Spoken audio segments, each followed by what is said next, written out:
所以我每次你知道素颜，然后还用不洗头去健身房，因为我想说反正到时候就是流汗，对，干嘛还要洗头呢？结束我就满头大汗，看起来超级狼狈那种，然后走出来之后就好像就有被人家认出来，然后从那时候开始他就你是那个王静吗？然后那一刹那我超想说我不是，不是我。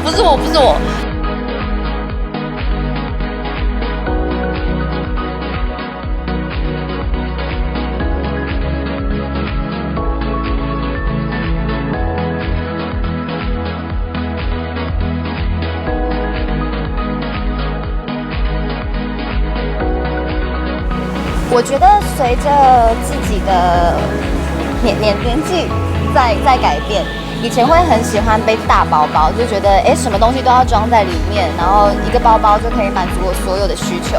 但其实最近开始慢慢觉得，其实小包包也蛮可爱的，这样子就是搭配起来也很轻巧，然后看起来也会更有气质一点。所以最近想要前往气质路线发展。我今天其实这算是我平常比较不一样的尝试。对，它是比较偏运动风，然后它的每一个颜色都非常的跳。超喜欢它帮我搭这条裤子。我觉得整个就是很利落，然后又很舒服。对，然后我就觉得我不需要在那边 care 说我肚子有没有跑出来什么，就还是非常的爽。是，这张包包算是这一季我觉得我自己还蛮关注的单品吧。因为它颜色很跳，而且我居然没有想到这么聪明，可以把两个小包包一起这样子搭配在一起，我觉得非常的可爱。因为他们这季主打运动时尚风嘛，所以他们有一个鞋子非常的可爱，大家一定要去关注。它的鞋身本身是透明的运动鞋。是，我知道。我今天他们也在讨论那一双。真的吗？对，因为你知道，我们有时候买一些可爱然后鲜艳的袜子，对，然后你有时候穿在里面，其实根本就秀不到。对。但是今年因为流行这样的一个透视感，所以你穿那个运动风的鞋子的时候，又可以把那个可爱的袜子穿在里面。我平常其实自己在家就会做像是塔巴塔那种间歇运动，然后自己也会去健身房跟猎姐一起做重训这样。我跟你讲，我就是觉得运动就是运动就好，所以我每次你知道素颜，然后还用不洗头去健身房，因为我想说反正到时候就是流汗，对，干嘛还要洗头呢？